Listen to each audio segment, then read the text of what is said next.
Ya. Bien, vámonos a retomar. Bien, nos habíamos quedado en el enfoque del proyecto. Ya hemos visto de qué trata esto de la teoría del cambio, ¿verdad? Es primer viernes, dice Hermin. ¿Es el Hermin Patiño que conozco o es otro Hermin? Luego vamos a estar hablando. El enfoque del proyecto, ¿qué nos tiene que permitir? ¿No? Nos tiene que permitir entender con claridad hacia dónde estamos yendo, ¿no? Tiene que permitirnos generar una visión del proyecto específico, una visión específica hacia dónde vamos, ¿no?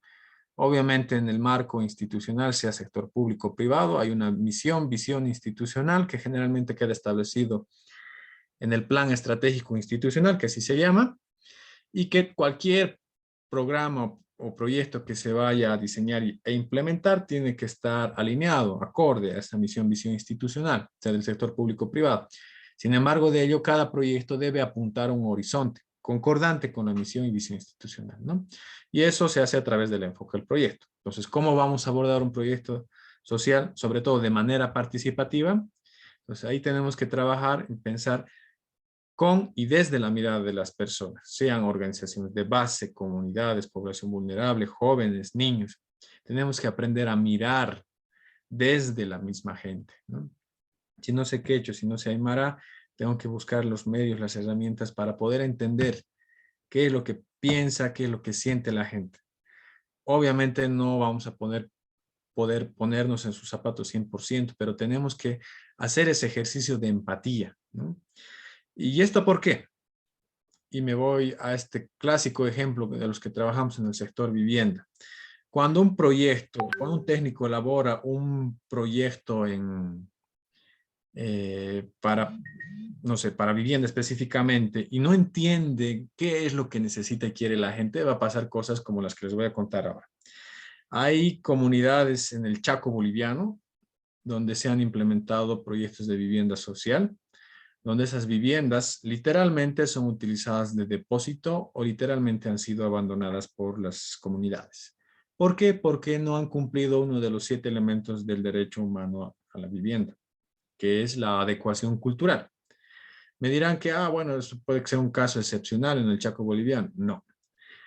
Hay casos en el altiplano boliviano, como en Oruro, en La Paz, en muchas comunidades del altiplano, sobre todo en área rural, donde estas viviendas sociales que han sido ejecutadas, implementadas, muchas han sido utilizadas, están siendo utilizadas como depósitos, ¿no? O como granjas para los animales, ¿no? Como establos en este caso, ¿no? Donde viven los animalitos o depósitos. ¿Por qué? Porque no ha cumplido el criterio, el elemento clave del derecho humano a la vivienda, uno de los 7 elementos, que es la adecuación cultural. Solo hablando el caso de viviendas sociales, ¿no? Por eso es importante que cualquier proyecto que se ejecute sea desde la mirada de la gente con la que se va a trabajar. No es posible formular soluciones si no consideramos, si no entendemos cómo ve y usa la gente estos espacios, ¿no? Miguel también comenta en el Zoom, dice, o si bien viven ahí, le dan un mal uso, correcto, ¿no? Entonces debe haber una transición, como hablábamos en la teoría del cambio, ¿no? Descongelar, generar este proceso transformador y volver a congelar. Si bien hay cambios que son necesarios, como por ejemplo se acordarán de los años 80, finales de los 70, principios de los 80, había eh, no sé, creo que sí era pandemia, porque era un problema también a nivel mundial del cólera, no sé si recuerdan muchos, o los que son más jóvenes todavía han debido revisar o han debido escuchar de sus papás y sus abuelitos, que ha muerto mucha gente por cólera, ¿no? ¿Y cuál era el problema? Básicamente hábitos de higiene, lavarse las manos, como ahora con el COVID, ¿no? Pero antes era eso, lavarse las manos, el tema de hacer las necesidades del 1 y el 2, como decimos, ¿no ven? De ir al baño, por ejemplo, ¿no? ¿Dónde? ¿En qué condiciones? De lavar las verduras, de cuidarnos de estas bacterias que producían que hacían que recaigamos en esta enfermedad que es el cólera, ¿no? Pues había toda una metodología de trabajo. ¿Por qué la gente no tenía el hábito de lavarse las manos, ¿no? Ese simple ejercicio, ¿no? Hasta memes han salido en esta época de la pandemia del COVID, ¿no? Que dice, pues ya la política de Estado en materia de salud había sido enseñar a la gente cómo lavarse las manos si se hacían la burla. Bueno, hasta cierto punto, si solo es eso, sí vale la pena hacerse la burla, porque no puede ser solo eso, ¿no? Como en Argentina ha habido una fuerte crítica que ha invertido millones solo en mostrar cómo lavarse las manos. No significa que eso no sea importante, sí es importante, ¿no? La higiene, de solo lavarse las manos, de dónde hacer las necesidades fisiológicas, de lavar las verduras, eso en la época de esa pandemia entre finales 70 y los 80 con el cólera era muy importante. Como la gente en su cultura no lo tenía presente, entonces había que generar ese cambio, ¿no? De hábitos, de prácticas culturales. Entonces ahí sí había que descongelar, y como aquí nos comenta Miguel, por ejemplo, ¿no? El tema de la vivienda. Si bien vive en una casa, no le da un mal uso, digamos, ¿no? Lo propio en cualquier tipo de proyecto, hay cuestiones que sí o sí hay que cambiar en la cultura de las personas, porque eso va a permitir que realmente se resuelva el problema. Otro ejemplo, igual relacionado a vivienda, implementado por varias instituciones, y una de las primeras era igual Fundación Pro Hábitat allá en Tarija, ¿no? Que empezaron primero como un programa de control del Chagas, ¿no? Porque mucha gente moría de muertes repentinas, le llamaban, ¿no? Aquí también en Cochabamba había un alto índice de muertes por Chagas, ¿no? La muerte repentina era porque tenían problemas del corazón ocasionados por el vector de la vinchuca, ¿no? Que era la enfermedad del Chagas. Entonces, ¿en qué consiste el proyecto? En eliminar el vector, en controlar el vector. Entonces, obviamente, ¿dónde se encontraba este vector? La gente no paraba viviendo en el campo. ¿Dónde dormía? ¿Dónde se alimentaba? Pues en la casa. Entonces, ¿dónde estaba el vector de la vinchuca? Pues en la casa. Entonces, ¿qué es lo que tenía que hacer la gente? Adquirir el hábito de limpiar la casa, literalmente, buscar, ¿no? Inclusive entre la metodología que aplicaban, se hacían concursos, ¿no? De quién encontraba más vinchucas. Primero hacían concursos en la comunidad de quién encontraba más vinchucas en su casa. Luego hacían concursos entre comunidades, ¿no? Y entre las vinchucas encontradas, ¿qué hacían? Llevaban microscopios, sí, perdón, si no me equivoco, microscopios, y utilizaban estas plaquitas de vidrio para mostrar, ¿no? De la caquita de la vinchuca, dónde estaba eh, este vector del Chagas, ¿no? Literalmente exponía a la gente cómo cómo se reproducía la vinchuca y cómo se contagiaba, cómo se infectaba a la gente, ¿no? La vinchuca caminaba por la piel de las personas, pinchaba y defecaba ahí mismo, ¿no? Entonces ahí obviamente se infectaba. Entonces, esa es una experiencia muy interesante que poco a poco ha ido evolucionando, primero de un programa de salud a un programa de vivienda saludable. Entonces, ahí se ha involucrado a la gente. Han tenido que generar cambios en los hábitos de la gente, ¿no? Pero también hay que considerar el otro extremo, ¿no? La manera de ver la realidad, de vivir de la gente, ¿no? Un Huenayec, por ejemplo, ¿no? Tiene su propia manera de ver, una manera de ocupar el espacio. Hay muchas viviendas en el área del Chaco o del Trópico o del Oriente Boliviano que no han considerado que tienen que tener ventanas grandes, iluminadas, ventiladas, con techos altos sobre todo. ¿Por qué? Por el calor. ¿Qué han hecho? Han hecho casitas pequeñas, apretadas, con ventanas pequeñas, poca ventilación, ¿no? Techos bajitos, obviamente por el tema presupuestario. Y obviamente esas no son viviendas adecuadas. Y ahí ni siquiera tiene que ver un tema cultural, sino más que todo del clima, de adaptación al clima. Entonces hay que pensar con y desde la mirada de las personas que van a recibir, que van a participar de ese proyecto. Si lo hacemos desde gabinete, pensando que estamos haciendo lo más lindo, lo más genial, lo más tecnológico, ¿no? Lo más moderno, obviamente vamos a tener ese tipo de problemas. Siempre tiene que ser a partir de la gente. Por eso es de manera participativa. Las metodologías actuales manejan un enfoque estructurado y relacionado sobre todo con las políticas públicas, que eso lo van a ver en un módulo específico en el tema de planificación. Pero también es importante la participación y la apropiación de las involucradas en el perfilamiento, en el diseño del proyecto, ¿no? Como les digo, eh, para que no estén adecuando, haciendo ajustes, modificaciones a su proyecto en plena ejecución, ¿no? Pues teníamos, no sé, 35,000 bolivianos para mejorar una vivienda y había sido pues en el Chaco, y era un techo bajito. Ah, no, pues ahora hay que subir el techo, pero eso implica más ladrillo, más cemento, más material, pero mi presupuesto no me alcanza. Pucha, ¿ahora qué hago? ¿No ve? Entonces, estamos en aprietos para adecuar el proyecto. ¿Hay soluciones? Sí hay, pero ya hacer estos ajustes, estas correcciones, nos complican. Por eso es importante escuchar a la gente, a las comunidades, cómo funciona. Y hay estas dos posturas, ¿no? La primera que dice que el Estado debería establecer toda la planificación porque ahí están los expertos, ¿no? Y la otra que dice que son las comunidades porque son los beneficiarios y al final son los usuarios finales quienes van a usar, disfrutar y mantener estos servicios o productos que se generen. Tienen que conciliarse entre ambos, porque el Estado tiene los recursos y debe planificar su adecuada ejecución.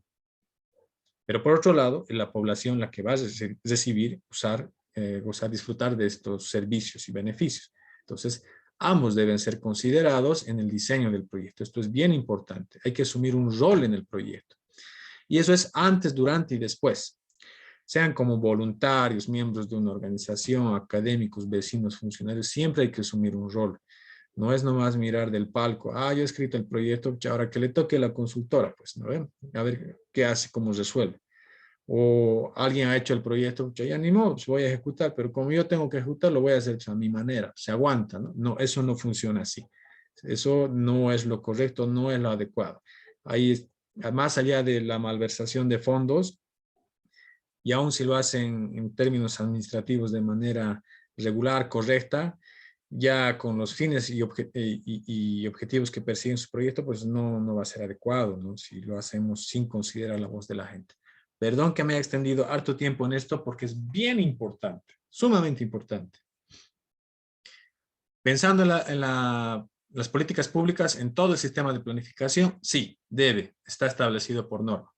Pero también importante que la gente se involucre, participe, se apropie del proyecto, lo haga suyo. Solo así va a funcionar. Si no se involucra, obviamente pueden ejecutarlo, pero pueden ser obras abandonadas, en deterioro, que no lo utilizan, que le dan un mal uso y tantas otras cosas, ¿no? Entonces, definir el enfoque del proyecto nos permite buscar, primero, asegurar, segundo, y garantizar. Cuando hablamos de normalizar, de congelar, ¿se acuerdan? ¿No? Garantizar. Para garantizar el ejercicio de derechos, tenemos que congelar ciertas condiciones favorables para la población.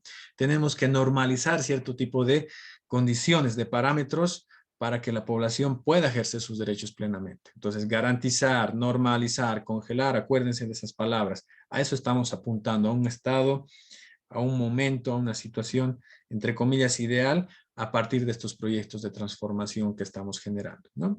Y esto obviamente es tendiente a cumplir el rol del Estado para con la sociedad, porque estamos haciendo proyectos sociales participativos desde, con o para la gestión pública. Entonces, hay que definir el enfoque porque esto nos va a permitir, como les decía, buscar, asegurar, garantizar el cumplimiento del rol del Estado para con la sociedad. Ahora, ¿cómo es este trayecto? ¿No? Aquí les pongo una ilustración bien concreta de todo este enredo de realidades dentro del sistema de planificación, la mirada de la gente, la mirada del técnico, a veces la mirada política de la MAE, ¿no? Del tomador de decisión, todo se entremezcla. Cuando hacemos el diseño, todo tiene que quedar bien claro y concreto, tiene que estar correcto y adecuadamente enfocado. Pensando, ¿no?, que estos proyectos están orientados al ejercicio del cumplimiento de derechos, que eso va a ser de manera progresiva, ¿no? Un derecho no va a ser totalmente cumplido. Por ejemplo, el derecho a la vivienda en la mayoría de las ciudades de nuestro país no va a ser 100% cumplido porque hay varios elementos que cumplir. Por ejemplo, que sea asequible, que sea adecuado, que cuente con servicios básicos, que la tenencia de la vivienda sea segura en términos legales, etcétera. Por eso va a ser progresivo. Entonces, cuando diseñamos un proyecto hay que pensar que va a tener una ruta. Tiene que ser ordenado y para ello hay leyes, hay políticas, hay todo un sistema de planificación. Criticable o no, está ahí y debe ser cumplido. Y si hay que ajustar, también podemos plantear en su momento los ajustes necesarios. Tiene que ser sistemático a través de procesos y a través de la articulación entre los actores que estén involucrados, desde el diseño hasta la operación y mantenimiento del proyecto o su sistematización. Y obviamente tiene que ser sostenible, ¿no? Debe generarse los recursos internos propios del proyecto, del servicio o de los productos generados para garantizar su sostenibilidad. ¿Ya? Entonces, esto nos permite generar una ruta progresiva, ordenada, sistemática y sostenible para que el cumplimiento del rol del Estado para con la sociedad sea realmente efectivo. Ahora, hay distintos enfoques que se pueden aplicar, ¿no? Y ahí ustedes pueden verlo desde su profesión, desde el ámbito desde donde trabajan. Por ejemplo, el enfoque de desarrollo que se puso de moda entre los años 50 para adelante, ¿no? Después de esto, de la reconstrucción de Europa con el plan Marshall, que empezaron a invertirse millones y millones en reconstruir muchas ciudades y como que están queriendo replicar ahora con Ucrania, ¿no? Igual al ser un modelo de plan Marshall para reconstruir muchas de las ciudades devastadas con la guerra. Entonces, lo propio, este enfoque de desarrollo que surge entre los 50, de la década de los 50 para adelante, empieza a pensar primero que el mundo tiene una fuente inagotable de recursos, ¿no? Y que el ser humano puede explotarlos cuantitativamente de manera infinita, ¿no? Y de ahí viene toda esta tendencia del consumismo, de la predación, de la destrucción del medio ambiente de una manera irresponsable, ¿no? Y que obviamente tenía que ser resuelto a través de desarrollo tecnológico, ¿no? Está la explotación de los recursos naturales, por ejemplo, los hidrocarburos, la minería, la madera, etcétera. Luego, con el tiempo, ya considerando el impacto negativo que ocurre en el medio ambiente por esta explotación desmedida y irresponsable, se empieza a hablar desde el enfoque de desarrollo humano, ¿no? Ya pensando cualitativamente en el factor humano para satisfacer sus necesidades con justicia social. Y obviamente una de sus necesidades es un medio ambiente sano, ¿no? Condiciones óptimas para la vida, no solo del ser humano, sino también de su ecosistema. Ya más adelante empiezan otros conceptos como del enfoque de desarrollo sustentable, ¿no? Que considera responsabilidades con las futuras generaciones. Entonces ya este enfoque de desarrollo va evolucionando y transformándose. Y hay todavía este debate permanente entre desarrollo sustentable y desarrollo sostenible. No vamos a entrar en ese debate, simplemente les dejo acá como datos. Ustedes ya son profesionales en su rubro, tienen que tener la capacidad de enfocar. Ahora, si no quieren trabajar desde este enfoque de desarrollo, pueden hacerlo desde el enfoque de derechos, ¿no? Que está basado en los derechos humanos, básicamente, que se centra sobre todo en grupos de población que son objeto de una mayor marginación, exclusión, discriminación, en suma, población vulnerable, ¿no? Este enfoque a menudo requiere un análisis de normas de género, de las diferentes formas de discriminación y de los desequilibrios de poder a fin de garantizar que las intervenciones lleguen a los segmentos más marginados de la población. Entonces, este enfoque de derechos apunta a garantizar el ejercicio de derechos, de los derechos humanos sobre todo, hasta su quinta generación, ¿no? De los derechos colectivos, derechos difusos, para las personas. Entonces, es otra manera de enfocar el proyecto, ¿no? Por ejemplo, un proyecto de agua potable. Si pensamos en un enfoque de desarrollo, así meramente como la anterior diapositiva, desarrollo económico, decimos, con agua potable la gente va a tener mejores condiciones económicas, ¿no? Es decir, no va a tener que viajar 2 horas para traer, no sé, un turril de agua o un cántaro de agua. Entonces va a ahorrar tiempo, va a tener mejores condiciones económicas porque ese tiempo lo va a invertir en producir. O desarrollo humano, ya no va a tener que cansarse en traer agua, o peor todavía, en traer agua de mala calidad o contaminada, ¿no? O de desarrollo sustentable. Entonces, ya dependiendo si lo ven desde el enfoque de desarrollo, puede tener esos matices, pero si lo vemos desde el enfoque de derechos, obviamente estamos pensando que es en las condiciones óptimas para las personas, pensando en la autonomía, en la autodeterminación que tienen los pueblos, en la libertad que tienen las personas de decidir y de ejercer sus derechos. Entonces, lo único que estamos pensando es en generar las condiciones adecuadas para el ejercicio de derechos. Y a un enfoque asistencialista, que está muy relacionado al enfoque de desarrollo. Bueno, hasta acá hago una pausa. Son las 21:47, tenemos 10 minutitos. Yo creo que mañana vamos a retomar lo que es marco normativo y el ciclo del proyecto social. Voy a dejar de compartir y les voy a pedir a ustedes que hagamos una retroalimentación de lo que hemos visto hasta ahora.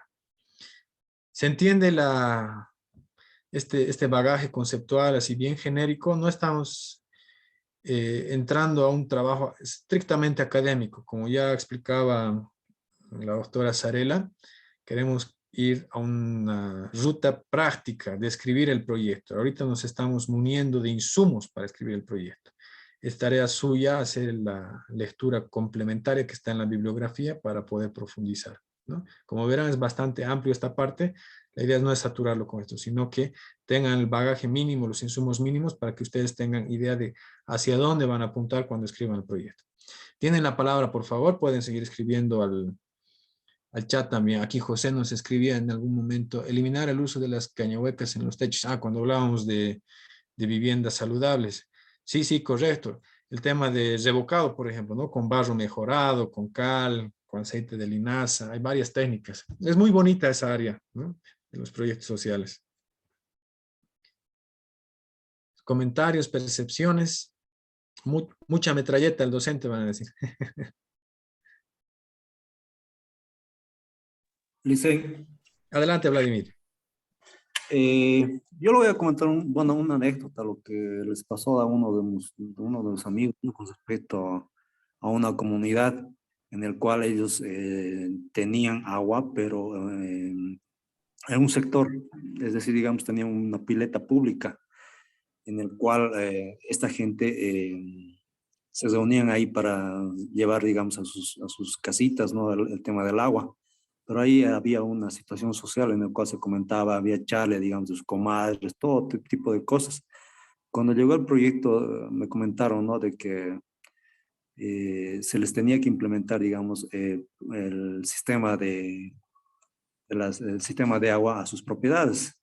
Se los hizo eso, pero ya no había esa comunicación, digamos, a posterior, de lo que cuando se reunían, digamos, en la pileta pública, ya no había esa misma comunicación. Es decir, digamos, ya no, la gente acudía más, digamos, a la pileta pública en el cual, digamos, había donde conversaban entre comadres, ese tipo de cosas. Pero cuando ya se hizo el proyecto, ya no había eso, es decir, digamos, como ya tenían en cada casa sus piletitas, entonces ya no hubo eso. Entonces la gente ya obviamente ya tenían sus piletitas en las casas, ¿no? Pero posteriormente ya pues han tenido que dejar y de nuevo acudir a las piletas públicas. Entonces ahí me hizo me hizo recuerdo de un proyecto que debería haberse hecho dentro de mí, ¿no? Tal vez ahí en esa pileta pública poner, digamos, varios para que la gente vaya a lavar y haya una intercomunicación entre ellos mismos, ¿no? Entonces eso me hizo un poco pues, recordar lo que habían hecho algunos compañeros en un proyecto que hicieron, dicen. Eso era un poquito lo que quería contarles, esa anécdota. Gracias por compartirlo, Vladimir. Es bien interesante, ¿no? Como verán, aquí en el ejemplo que nos pone Vladimir de un hecho real, un proyecto modifica, literalmente modifica la vida de la gente, ¿no? En todo aspecto, en aspecto sanitario, ambiental, económico, cultural, lo que está haciendo, lo que está resaltando Vladimir. Entonces, aquí el rol que ustedes van a tener es de diseñar un proyecto adecuado, ¿no? Para atender estas necesidades, estas prácticas culturales que son positivas de acuerdo a la valoración que hace Vladimir, porque eso genera cohesión social, que está diciéndonos entre líneas, ¿verdad, Vladimir? Genera cohesión social, hay unidad, hay comunicación, y la comunicación y la cohesión social, ¿qué impacto tiene? ¿Qué efectos tiene? Pues seguridad ciudadana, y hay un montón de elementos, ¿no? Es un efecto multiplicador a nivel social. Entonces, hay el rol que ustedes tienen como diseñadores de los proyectos, tienen que considerar, como les decía hace rato, múltiples variables, ¿no? Mientras más variables y más concretas tengan, específicas para poder diseñar su proyecto, van a tener mayor claridad, porque si se olvidan de algo, pasa como nos comenta ahora Vladimir, ¿no? Ocurre el individualismo en las comunidades frente a la idea de comunidad. ¿Cómo se equilibra esto? Pues una cuestión de diseño de proyecto, ¿no? Evelyn quiere participar. Adelante, Evelyn. Yo tenía una consulta, licenciado. A la hora de escoger el enfoque del proyecto, se puede hacer una... papito, yo me voy a subir a encima. Ya, dale, Evelyn, ya sí. A la hora de escoger y definir en nuestro enfoque, ¿puede ser que utilicemos dos enfoques o es solamente uno? Sí puedes utilizar dos enfoques, ¿no? Como hablábamos al momento de hablar de teoría del cambio, Ustedes van a diseñar, prácticamente hasta van a escribir teoría. Y es una de las grandes debilidades que tenemos en el país. Hay un montón de técnicos muy capísimos, con mucha experiencia en campo, que han diseñado metodologías, instrumentos, inclusive han impulsado procesos de investigación-acción, pero que no la tenemos sistematizada, ¿no? Está muchas veces desvinculado de la academia y eso se pierde. Entonces pueden hacerlo, ¿no? Por eso les ponía ese video del diseño, donde ustedes pueden construir. Por eso tienen las habilidades académicas de impulsar proyectos de investigación durante un proyecto social. Pueden hacer investigación-acción, ¿no? Tú te vas a formular ciertas variables, ¿no? Y a partir de estas variables que te estás proponiendo vas a construir tu enfoque. Puede ser un enfoque de desarrollo humano, ¿no? Que tiene de ambos, ¿no? Del enfoque de desarrollo económico, sustentable, y también tiene el enfoque de derechos humanos también, ¿no? Entonces, ya va a depender de la expertise de ustedes, de la formación específica que tengan, de la experiencia que tengan, inclusive del reto que ustedes quieran asumir, ¿no?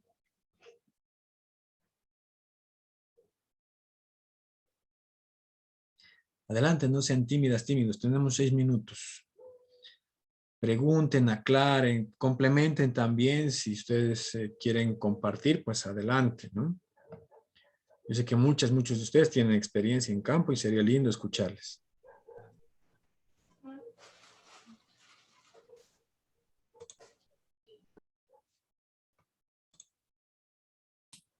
Manolo, Sí, adelante, cu- Miguel. cuando hablábamos de los proyectos de vivienda, que el mal uso que le dan o prácticamente que no usan, ¿no? Las personas del altiplano o del Chaco, no sé, desde tu punto de vista, ¿cómo mejoraríamos eso? Ya habíamos, bueno, tú habías indicado de que estos proyectos se tendrían que trabajar netamente con, bueno, con la gente a la que va a estar dirigido el proyecto. Y además de eso, ¿cómo se trabajaría? O esa sería la única, tal vez, solución para mejorar esas falencias que se tienen ahora en los proyectos de vivienda del Estado, creo, ¿no? O tal vez de alguna ONG en la que tú hayas trabajado. Sí, es un debate largo y que en realidad hay rutas para esto, ¿no? Por ejemplo, el tema de la adecuación cultural, ¿cómo resolverías? Tienes que poner ahí, por lo menos desde el sector vivienda, que donde es donde trabajo más, dos ingredientes. El primero, que es la asistencia técnica, ¿no? El arquitecto tiene mucho que ver ahí. Y segundo, que es el diseño participativo, donde tiene que ver la gente, ¿no? Y el social, el técnico social. La asistencia técnica lo hace el arquitecto indicando, facilitando la información a la familia para orientar cómo tendría que ser la solución más adecuada en parámetros técnicos, ¿no? Por ejemplo, la altura, el ancho de una ventana, los accesos, dónde debe ir el baño, dónde debe ir la cocina, ¿no ven? Porque el baño no puede estar, pues, no sé, chocando puerta con la habitación, por decirlo, ¿ven? Los puntos húmedos, los puntos calientes, como es el tema de las viviendas y demás. Entonces hay criterios técnicos que el arquitecto va a orientar, pero por otro lado va a equilibrar el diseño participativo, que es escuchar a la gente cómo quiere que sea su casa, ¿no? Por ejemplo, hay una fuerte tradición en Cochabamba de hacer las medias agüitas, ¿no? Pegadas de fondo. Entonces ahí la gente dirá, ah, no, pero me gusta así. Entonces ahí el arquitecto tiene que también, y el técnico social tiene que tener la habilidad de equilibrar no solo la idea, la perspectiva de la gente, sino también los requerimientos técnicos. Porque no es sano que una persona de la tercera edad tenga que caminar, no sé, 20 o 15 metros para ir al baño, digamos. Y si no hay foco, se puede caer, muchas cosas pueden pasar, ¿verdad? Si llueve, si hace frío, peor todavía. Entonces el baño tiene que estar integrado. El factor cultural que hay que resolver. Ah, y es un trabajo del técnico social. Entonces es un equilibrio entre la expertise del técnico y lo que la gente quiere ver. Entonces es un diálogo entre ambos. Ambos tienen que aprender a generar la solución. El técnico no tiene toda la solución y la familia obviamente tampoco tiene toda la respuesta porque es la persona, la familia, el beneficiario, el que está buscando respuesta a esto, ¿no? Entonces es un primer elemento. El otro elemento que puedes emplear específicamente para este tipo de proyectos y de manera análoga con otras es de aprender de otros proyectos, ¿no? Las lecciones aprendidas que se llaman, ¿no? Y se hacen intercambios de experiencias por lo general con los proyectos exitosos, pero lo que no se hace es intercambios con proyectos no exitosos, y hay que hacerlo, ¿no?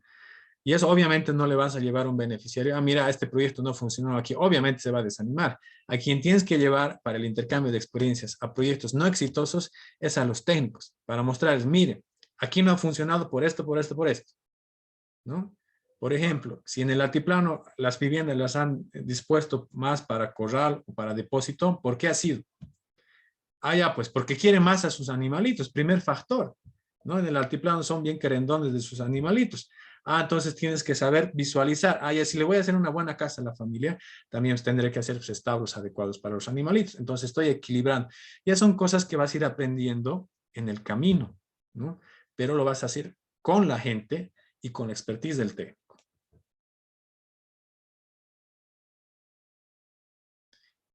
Miguel. No, está bien, está bien. De acuerdo, Manolo, me parece perfecto. Obviamente eso implica en el sector público de trabajo o público-privado, creo, porque es una empresa, pero ejecutamos los proyectos de vivienda del Estado, ¿no? Eso implica mm, en el aspecto económico más desembolso de dinero. No sé si el Estado estará predispuesto a hacer eso, la Agencia Estatal de Vivienda estará predispuesta a hacer eso. Es mucho más inversión en este caso, pero seguir así con la misma rutina, con la misma monotonía que se maneja hasta ahora, no sé hasta cuándo se va a poder, hasta dónde se va a poder llegar y si van a dar frutos, ¿no? Lo que Eso es dices cierto. me parece en cierta medida lo correcto. Gracias. Y eso ocurre, Miguel, y perdón que me detenga harto en esto, porque muchas de estas empresas o consultoras están ejecutando el proyecto, no lo han diseñado, ¿no? La EBI lanza los TDRs, los términos de referencia, o los DBC dependiendo del tamaño, DBC en este Exacto. caso, ¿no? Y es la empresa la que tiene que ejecutar tal cual está ahí, ¿no? Pero esos DBC ya de origen están mal, ¿no? Con presupuestos limitados, con una metodología limitada. La metodología del PMAR que manejan, por ejemplo, que es programas, proyectos de mejoramiento, ampliación, renovación de viviendas, estaba construida y estaba diseñada para hacerlo con procesos participativos. Lo que ha hecho la EBI es quitar el proceso participativo y eso está mal. Y obviamente ahí tienen los resultados, ¿no? Pues hay que retomar. Hemos hablado de teoría del cambio. Si tú estás trabajando desde el sector privado, pero con el Estado, hay que incidir, ¿no? Y eso es obviamente un esfuercito extra, ¿no? Lamentablemente así funciona en nuestro país, pero si queremos cambiar hay que ponerle nomás el hombro. Sí, eso sí. Y bueno, los proyectos, bueno, sería genial que para cada región, por lo menos, Altiplano, Oriente, sea tal vez una consultora que elabore el proyecto, pero bueno, al final creo que son uno solo, un TDR para todo el país y en base a eso se maneja. Y no, pues ahí están los resultados, los pocos resultados, creo. Sí, Manuel. Gracias. Así es. Hay que impugnarlos. Hay que Ujú. pelearse. Si no, cha. Es un dolor. Conozco un montón de consultoras y empresas que la EBI les debe, ¿no? No pueden cerrar proyectos por estos múltiples factores, ¿no? Pero ahí vamos a hacer pausa nomás para no hablar mucho de vivienda. De otras ramas, de otras áreas, son las 22:01. Si tiene alguna consulta, pregunta, comentario, lo hacemos ahora y si no, estaríamos cerrando. Manolo, disculpa, soy Adelante, Alfredo. Alfredo. Sí, bueno, llegando del trabajo, un poco complicado de escuchar, ¿no? Pero sí, ahí estaba de oyente. Bueno, el proyecto, ¿no? Y están tocando en cierta parte el tema también, lleva de nombre participativo, ¿no? O sea, proyectos sociales participativos. Sabemos que tal vez en el área que estamos algunos términos pueden sonar bastante generales, ¿no? Entonces, quizás en el diplomado que ahora estamos llevando, me gustaría saber, o tal vez para no irme, ¿no? a otras áreas, ¿qué deberíamos entender más por el término participativo? Porque según los ejemplos y todo, que están bien, muy interesantes, pero también le diría cómo tal vez nos podríamos ya ir poco a poco delimitando, tal vez, ¿no? No sé, tal vez es muy ambiguo, tal vez la pregunta de decir, de que si escucho el término participativo, entonces tengo que pensar, por ejemplo, en estos términos, ¿no? O en estas áreas, o en estos espacios. Esa es mi pregunta, Manolo. Gracias. Correcto, Alfredo. Así es, dos elementos para considerar el concepto de participativo. El primero es el elemento normativo, que lo tiene establecido en la Ley 341 de participación y control social, ¿no? Que todo ciudadano tiene derecho. Y ahí les indicaba en qué parte está en la presentación. Les invito a que lo vuelvan a revisar, inclusive la misma ley, la Ley 341. De todas maneras, en el siguiente módulo van a ahondar a profundidad sobre este tema de participación ciudadana. Es primer elemento. Segundo elemento es cómo introducimos estos procesos participativos en la elaboración y ejecución de proyectos, ¿no? Concretamente conmigo van a ver en dos momentos, en el diagnóstico y en la gestión de financiamiento, ¿no? En la ejecución de proyectos obviamente pueden aplicar estas mismas estrategias, pero esos son los dos momentos clave para lograr la participación de la gente. Primero, en el diagnóstico y segundo, en la gestión del financiamiento, ¿no? De los recursos. Porque cuando la gente compromete recursos, si estoy poniendo mi platita, pues obviamente tengo que vigilar. Si la gente compromete mano de obra, entonces tiene que participar. Entonces, en esos dos momentos de este segundo elemento, ¿no? Que ya es más en el diagnóstico y en el diseño del proyecto, sobre todo en la parte de gestión de financiamiento, es que ustedes van a poder avisorar con mayor detalle. Y lo vamos a ver, no se preocupen. Voy a dar un momento específico para ahondar. Gracias. Si hubiese algún comentario, duda, consulta, pues adelante. Y si no, estaríamos cerrando. Nos quedaríamos solo con las personas que tienen dificultad para entrar al Moodle.